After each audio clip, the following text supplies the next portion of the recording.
Hi, it's Katrina. Number 10. Satanel. Satanel is an ancient entity that appeared in European literature starting around the 10th century. A very obscure sect of Gnostic dualism known as Bogomilism believed Satanel was the oldest son of God, meaning Jesus Christ was his younger brother. The idea was that Satanel existed prior to Jesus and was created to be good just like God's angels. But similar to the story of Lucifer, Satanel rebelled against God.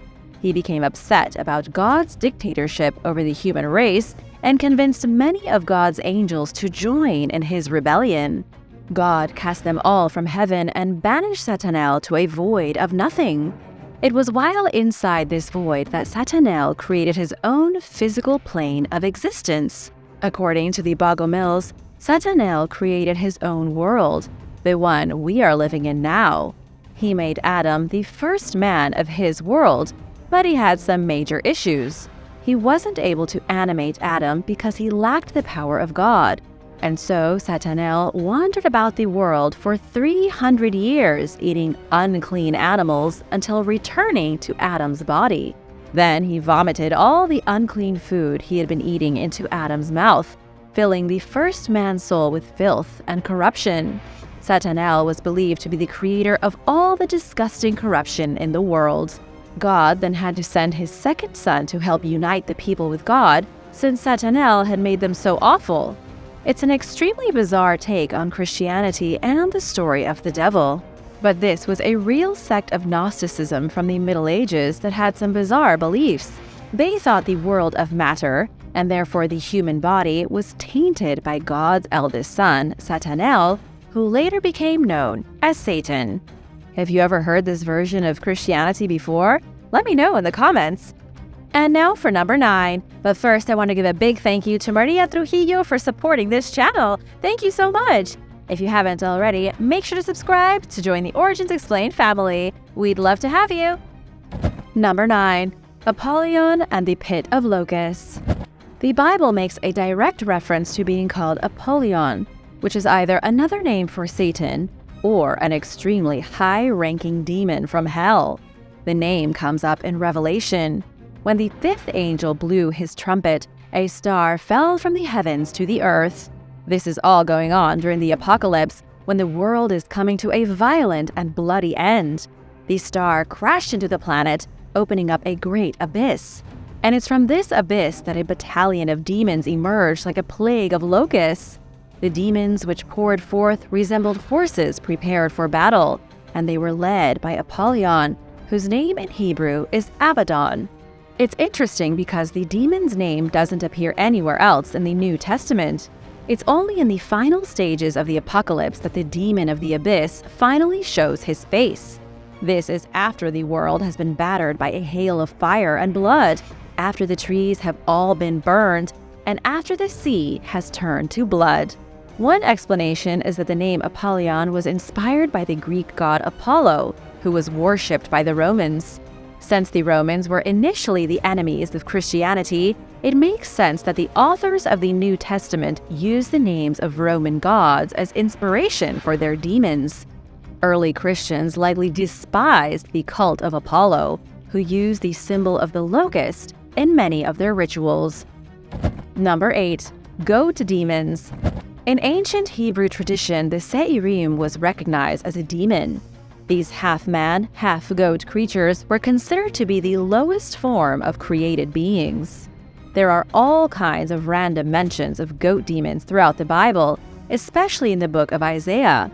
There is one part of Isaiah 13:21 in which there is mention of a terrible place where wild animals go to lay, where houses are full of howling creatures, and where goat demons dance. And in Isaiah 34:14, it says wild cats and hyenas will meet with goat demons, and there too the demon Lilith shall find a place to rest. These same goat demons, called Seirim in Hebrew, are mentioned in Leviticus. Leviticus 17:7 advises all Israelites to refrain from making sacrifices to the Seirim. But this appears to be a reference to the Assyrian gods, who were often depicted as goat creatures. Most biblical scholars agree the Seirim were likely inspired by both Egyptian and Assyrian deities who took on the form of goats. Since the Hebrews hated the gods of Assyria and Egypt, they turned their goat gods into pitiful creatures that would be despised for centuries. Even some of the texts from the Dead Sea Scrolls mention regions of hell that are fully populated by goat demons. And in the Middle Ages, it was often said that crazy people saw Seirim when they hallucinated. Centuries later, goats are still closely associated with demons, devils, and all things evil. Number 7. Baal-Peor. Baal-Peor is an ancient Assyrian demon, a forbidden god whom the Israelites become attached to in the Book of Numbers. The name Baal-Peor comes from Baal-Peor, the original name of the god worshipped by the Moabites. The demon is associated with all manner of lewd and licentious activity, and was even worshipped in the form of the male reproductive organ. This was one of the big demons that the Bible explicitly warned people about. In the Book of Numbers, it says the Israelites living in the plains of Moab had inappropriate relationships with Moabite women, and also made sacrifices to their god. Moses then punished the Israelites who had interacted with the Baal-Peor by having them killed. The Bible says the slaughter resulted in 24,000 deaths. The Bible is very specific that those who follow or make sacrifices in the name of Baal-Peor have forsaken God and will be destroyed. This is a great example of the Bible taking an ordinary god worshipped by an ancient civilization and then turning it into a demon. The Bible never explicitly says Baal is a demon, only a false idol. It's not until later that the name changes to Baal-Peor, and he becomes associated with the deadly sin of gluttony. Number 6. Yaldabaoth. Yaldabaoth is the official Satan of early Christian Gnosticism. In the 1st century AD, there were a lot of religious ideas swirling throughout the Mediterranean and Near East. People were still deep into the Mithraic mystery cult in Rome. There were small Jewish and Christian sects in Israel, lots of paganism, and a lot of outlandish ideas. Gnostic Christianity rose as an alternative way to explain the world and the idea of Jesus Christ. For the Gnostics, Yaldabaoth was the evil deity that created the material world we live in. He was represented as a serpent with a lion's head.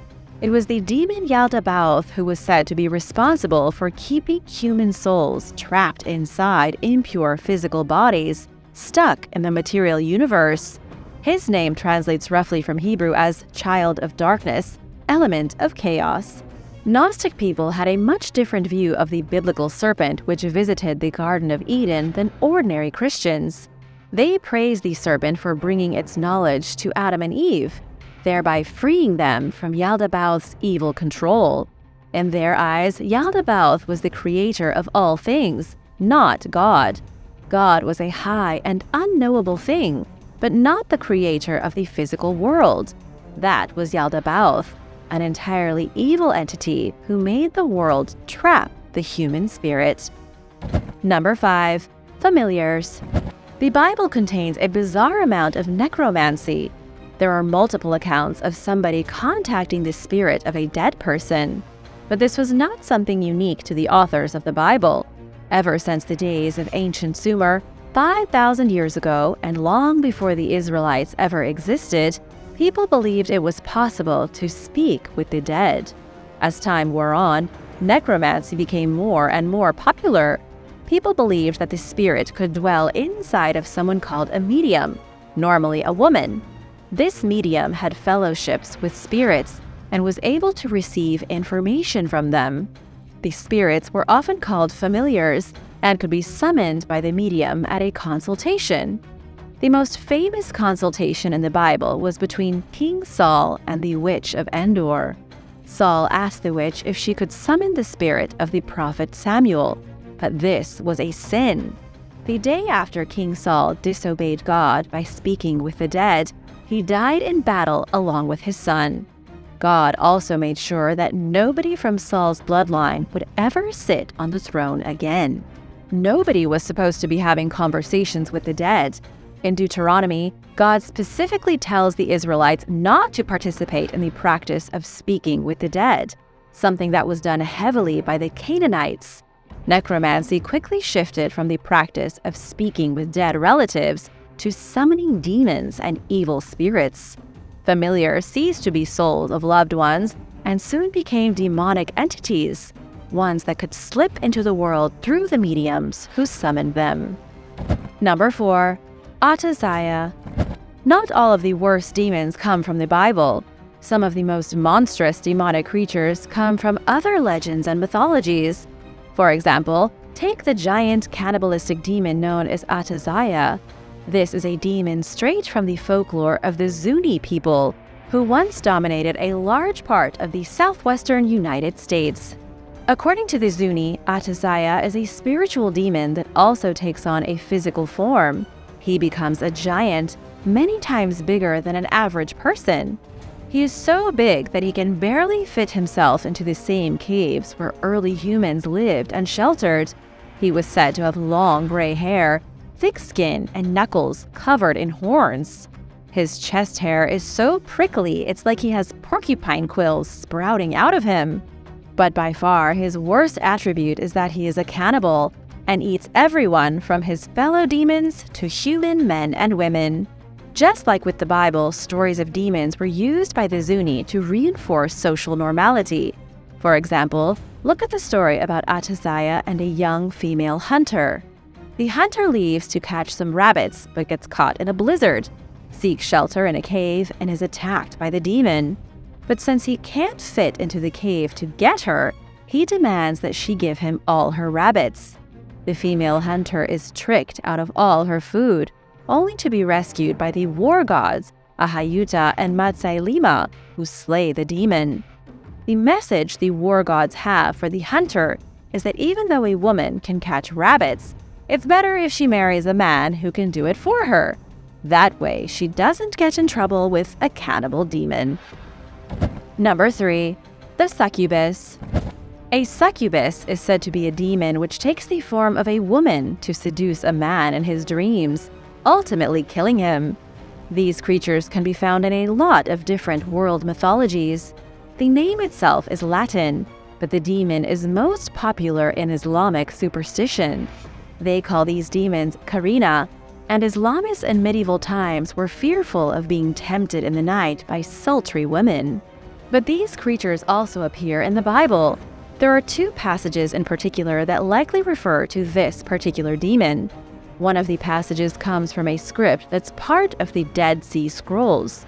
The script mentions a seductress with horns and wings, and with an immense amount of sin.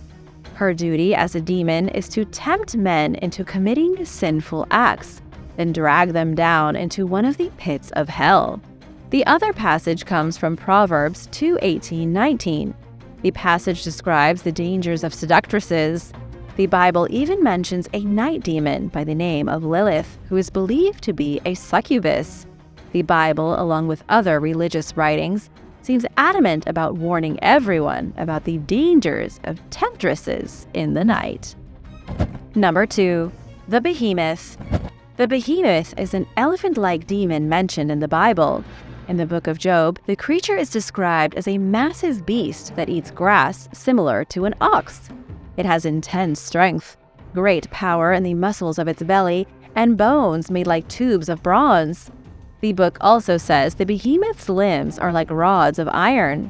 The creature is being described by Yahweh to Job as an example of God's great and perfect creations. Some speculate the behemoth was an elephant, some say it was a dinosaur, and others think it was something as simple as a rhinoceros. It wasn't even really a demon until later, when the creature began to crop up in extra-biblical writings. The behemoth soon turned from a grass-grazing animal to a demonic monster associated with gluttony. In 1818, French occultist Jacques-Auguste Simon Colin de Plancy wrote the Infernal Dictionary. This is a book which contains the names of all the most important demons. In it, the behemoth is a monstrous beast grown fat from eating non-stop.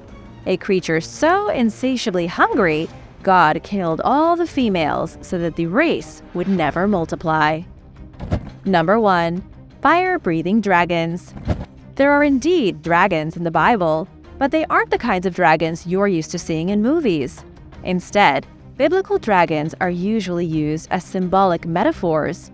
Holy Scripture uses the word dragon in relation to everything from real monsters to sea serpents, terrible kingdoms, cosmic entities, and Satan himself. In the Bible, the dragon appears most frequently as the arch-nemesis of God. In the Old Testament, the dragon is destroyed by God and banished to oblivion. But then, in the book of Revelation, in the New Testament, the dragon appears again at the end of days to fight against the Messiah. But when the apocalypse is said and done, the dragon once again loses its fight and is destroyed. It's generally understood in the New Testament that the dragon is the devil.